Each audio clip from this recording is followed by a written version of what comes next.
在我手上呢，就是关注度超高的 vivo X-Fold 5，也是 vivo 首款进入台湾市场的旗舰折叠手机。嗨，欢迎回来，我是驴子。X-Fold 5的热度真的非常高啊！除了7月折叠手机强对打之外，这也是首款进入台湾市场的 vivo 折叠手机，它有着轻薄、大电量的明确优势，自然热度就上来了。那开场我们就先整理一些重点。首先 ，Fold 5最大的亮点就是在钛灰版本中做到了在217克合起来 9.2mm 的轻薄机身中塞入了一颗6000毫安时的超大电池，让折叠手机的续航力有所保证。外围规格上也是该有的都有，包括用上了接近一般手机尺寸的 6.53 寸外萤幕，展开来就可以获得 8.03 寸的超大折叠萤幕，有着 IP58、IP59 的防尘防水能力，甚至还有-20度的防寒能力。不过我相信大家也很关心这台采用 Adreno 3搭配上16GB RAM 的 X-Fold 5在效能续航上的表现如何，我们也会详细实测。总之，究竟 vivo X-Fold 5的实际表现如何呢？我们就一起来看看吧。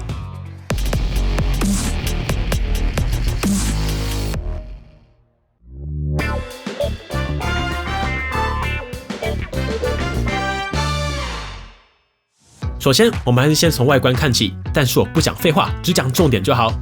这次 vivo X-Fold 5的最大重点就是整体变得相当轻薄。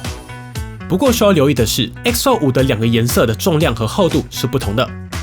如果你是追求最轻薄的朋友，那要选择钛灰版本，官标重量是217克，合起来的厚度是 9.2mm。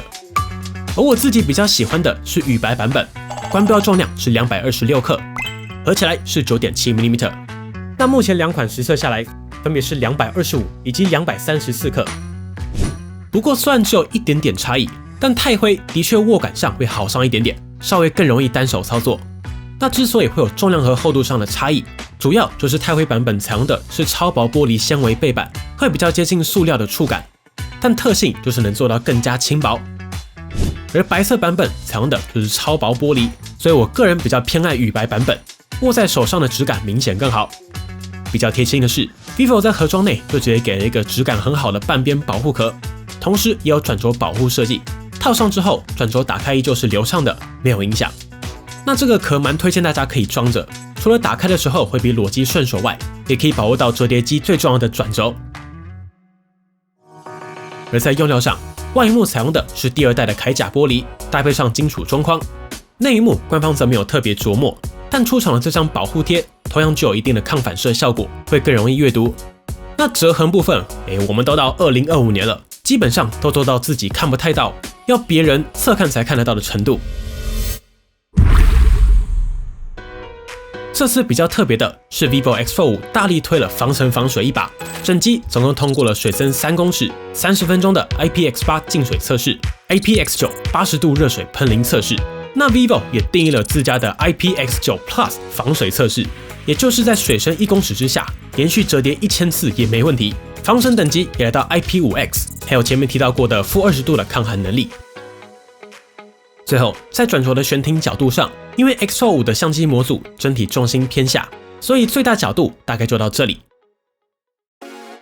而在机身配置上，所有按键都在右侧，但 X-Fold 5居然加上了一颗 Shortcut Button， 可以客制化各种选项，像是调整声音、震动、相机、手电筒、录音、开启特定 App 等等。但就是这个设定界面，是不是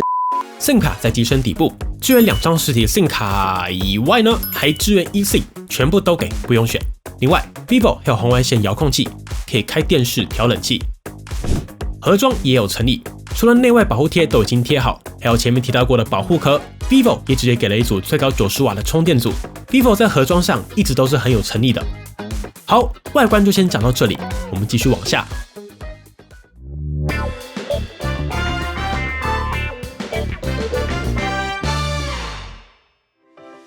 第2个重点，我们就来讲折叠手机最重要的部分——萤幕。今年 vivo X-Fold 5的目标，同样是在外萤幕尽可能接近一般手机体验的前提下，做到折叠大萤幕。所以在封面萤幕上 ，vivo 直接用上了一块6.53寸 Full HD Plus 的120Hz AMOLED 外萤幕。打开来内萤幕部分 ，X-Fold 5搭载了一块8.03寸的2480×2200解析度的折叠内萤幕，技术上同样采用8T LTPO AMOLED。我们也不废话，直接进入到亮度实测环节。我们先来测外萤幕好了。经过我们实测 ，X-Fold 5的亮度表现上的确不错，峰值亮度可以达到惊人的4860尼特。但内行的朋友就知道，还要看10%的 HDR 亮度，来到2590尼特。强光全萤幕亮度则可以来到1840尼特，在阳光下亮度也非常够了。接下来就是重头戏啦，我们来测里面的这块折叠萤幕。经过我们实测 ，X-Fold 5的折叠萤幕在亮度表现上，峰值可以达到3020尼特，10% HDR 达到2930尼特，全白亮度就是1950尼特。接着我们来测色准。Vivo 同样提供了标准、专业和艳丽3档显示模式，我们所有的模式都测了，讲重点就好。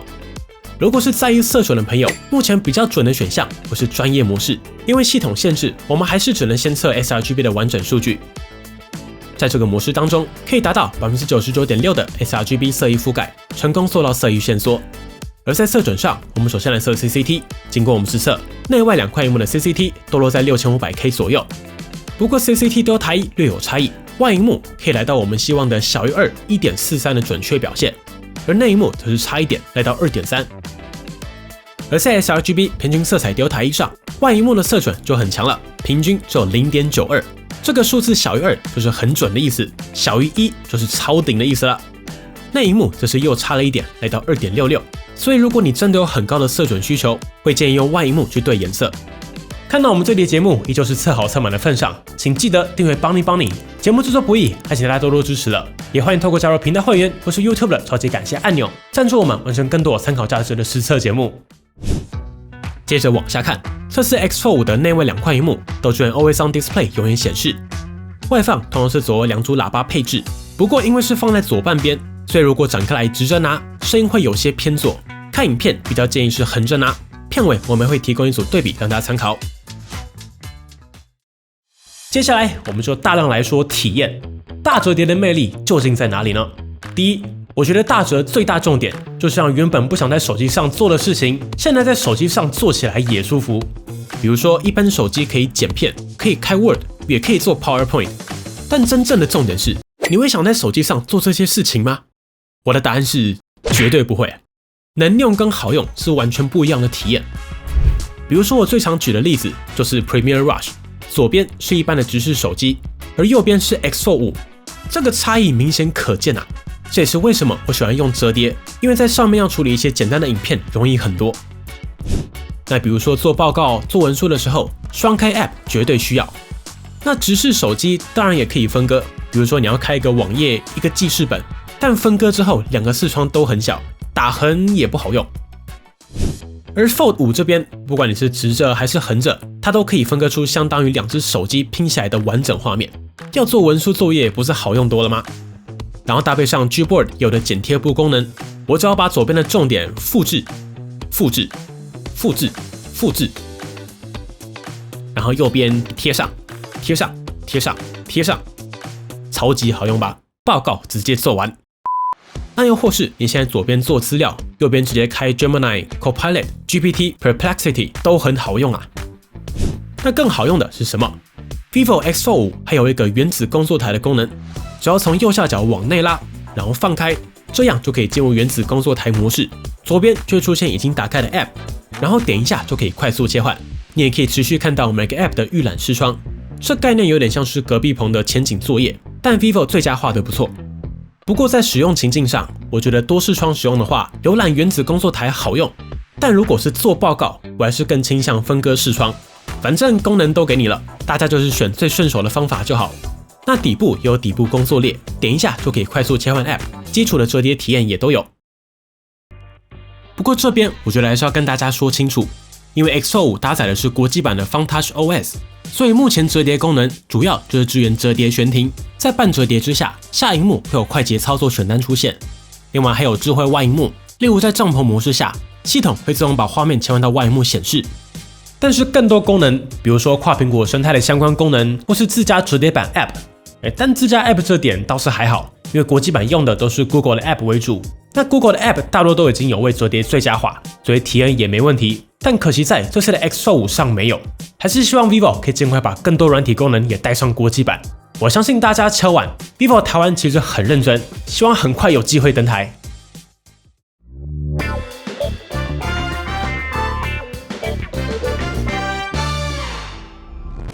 接着来看效能，邦尼手上的 vivo X45搭载的是上一代但表现依旧很不错的 Qualcomm Snapdragon 8 Gen 3处理器，采用台积电4奈米制程，搭配 16GB 的 RAM 以及 512GB 的储存空间。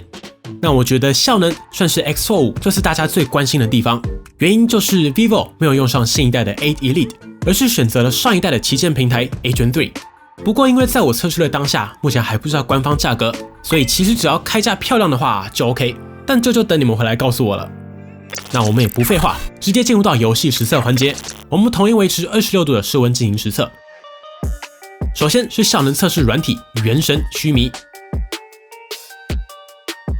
哇，经过我们实测，我们先测内幕，这是 X45 的效能释放有点保守啊，在半个小时的游玩中拿下平均 32.2 帧，但从帧率图来看 ，X45 是非常平稳的降到30帧，然后一路稳住30帧一条线，所以是官方有意调校的限制。不过有点意外的是，原本以为这么保守是因为轻薄造成散热配置少而带来的限制，结果从记录上来看 ，X45 的平均功耗其实并不算低，已经来到 5.3 瓦。所以我猜主要还是跟 8T 基材的折叠大萤幕能耗降不下来有所关系，但在温度控制上没太大问题，正面只有40度，背面37度。而透过外萤幕游玩也是类似的状况，平均 36.5 帧，正面就有 34.3 度，背面 38.4 度。看来 8T LTPO 的能耗还有一段最佳化空间，所以我觉得这代门上能耗又更好的8 Elite 真的是稍微可惜的点。要不然多少可以帮瓦数争取更多空间。那我们也来试试 loading 更重的测试软体崩铁，那结果也是完全相同的，平均 31.4 帧，正反两面温度控制在40度上下。接着我们来看续航表现 ，X45 最大的亮点就是 vivo 直接塞了一颗6000毫安时的超大电量电池。先看外萤幕，在全程 120Hz 的情况下，拿下了12小时25分的成绩。而在内萤幕下，则是拿下8小时44分，这个表现就相对常规，没有拉开很大的差距。因为 X45 的萤幕变大了，萤幕的功耗本身也比较高，但如果是折叠手机，内外萤幕会交替使用的情境下，日常用1天1充是 OK 的。那如果你是高用量用户 ，vivo 还有招牌的绝招，就是快充。vivo X45 支援了80瓦，官方叫做极速闪充，以及40瓦的无线闪充，也可以开启无线反向充电。而在邦尼0到100%的快充测试中 ，X45 半小时可以充 65%， 在开启快充之下，完全充满只需要42分钟，速度还是相当快的。而在连接上 ，X45 实测支援6 GHz WiFi 7、NFC， 除了支援 Google Wallet 感应支付外，也支援了大家很喜欢的门禁卡，真的好用。使用安全边上采用的是侧边实体指纹辨识结合电源键，碰一下就能解锁。实体的好处就是又快又稳，脸部辨识也有，速度表现同样不错。而在 AI 功能上，目前国际版主要就是 Google 统一分发的 Gemini， 可以成功开启 Gemini Live， 你可以直接打开 Gemini Live 的相机，让 Gemini 看到真实世界一起讨论。那还有 Circle to Search， 只要长按底部的导览列，就可以进入魔幻界面，然后把任何东西圈起来 ，AI 就会帮你搜寻相关资讯。比如说你在 IG 看到一个酷东西，直接圈起来，结果马上就出来。又或是你看到一个 QR code， 直接圈起来，连接就跳出来了。又或是你看到某个单字不知道是什么，直接圈起来，1秒看懂。那整篇看不懂也没关系，直接按这个翻译，全部都翻好了。甚至现在还可以搜寻音乐，直接按这个音乐符号，你看结果就出来了。Circle to Search 真的是最推荐大家可以开始使用的 AI 功能。那除此之外 ，vivo 在相簿内也有 AI， 像是 AI 扩图、AI 魔法移动，除了可以透过 AI 进一步延伸画面外，也可以移动人物，重新调整构图。又或是旅游景点神器 AI 消除，把乱入的路人圈起来就能直接消除。那如果是动物园玻璃有反光，也可以一键消除反光。更实用的是，在电话当中，除了可以通话录音之外 ，vivo 也加入了 AI 智慧摘要 ，AI 可以帮你总结整通电话的重点。那如果是要跟外国人讲电话 ，vivo 有 AI 通话翻译和 AI 字幕的功能，通话时可以选择自己这边是繁体中文，对方那边比如说是英文，做到即时翻译。在视讯的时候 ，AI 也会用即时字幕的方式显示翻译。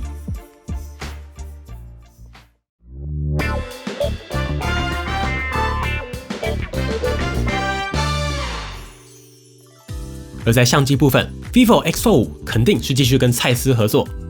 在硬体规格上，主镜头采用的是 1.56分之一寸5000万画素主镜头，主镜头的堆料稍稍保守，那还有5000万2.76分之一寸的超广角，同时支援微距，以及 Sony IMX882 1.95分之一寸5000万3倍长焦镜头。那 X-Fold 5在相机上也有跟蔡司的各种调教和合作，例如 X-Fold 5同样内建了蔡司自然、蔡司鲜明、蔡司质感以及各种底片的色彩风格。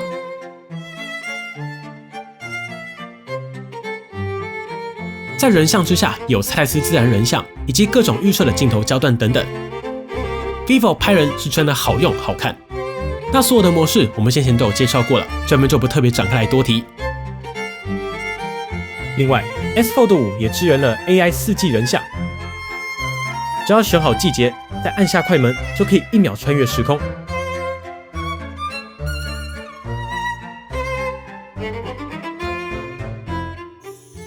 那这次 X-Fold 5最大的看点还是这颗长焦，除了采用了3倍光学潜望长焦支援 OIS 外，这次也支援了长焦微距的功能，所以透过长焦就可以拍出这些有趣的画面。所以算折叠空间有限，但 vivo 也尽可能透过镜组搭配和取舍，让拍照的可玩性也还不错。而在实拍表现上，我们也找来了今年最新的3支折叠手机，包括这次的 vivo X-Fold 5、台湾没有上的 Find N5 以及 Z Fold 7，一起来玩一下样张大乱斗。以下提供大量样张给大家参考。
而在折叠专属的功能上 ，X-Fold 5跟折叠的各种互动也是该有的都有，包括在半折叠模式下，相机会自动变成上下界面，你可以立在任何平面上拍照，比如说拍团体照、拍缩时都很好用。那 X-Fold 5也有即时检视照片的功能，按一下这里，你看 X-Fold 5的右半边现在是相机的取景框，左半边则是可以马上看到拍好的照片，所以可以边拍边看，不用拍一张然后点进相簿看一张了。但也支援了内外萤幕同时开启，让被拍的人直接透过外萤幕看到自己，摆一下 pose、整理头发之类的。那你也可以直接透过外萤幕和主镜头们进行自拍，做到超广角自拍、用主镜头自拍等等。而在录影上 ，X-Fold 同样支援了 4K 60之下，可以做到3镜头无缝切换。这边也提供一段 4K 60的录影对比，让大家参考。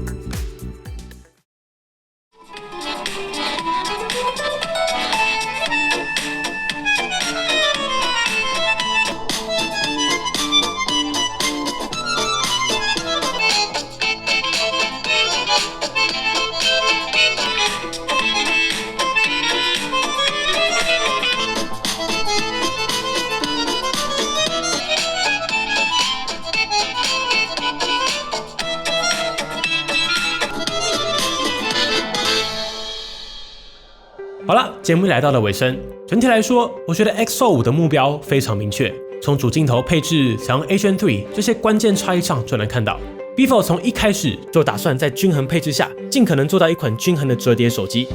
然后顾好续航力和充电速度这些基础体验。我觉得玩下来的产品逻辑清晰，但重点真的是开价。我来测试的时候还不知道最终售价，所以就等你们回来告诉我了。但说期待的话 ，vivo X-Fold 5要进军国际，绝对绕不开的话题就是软体，因为折叠靠硬体真的不够，它是极度吃软体生态才会真的好用的类别。真的期待 Origin OS 登台的一天，那包括打通苹果生态，我相信也是大家很期待的话题。这就真的只能靠 vivo 继续努力了。好了，本期节目就先到这里。最后节目制作不易，还请大家多多支持了，也欢迎透过加入频道会员或是 YouTube 的超级感谢按钮赞助我们，完成更多有参考价值的实测节目。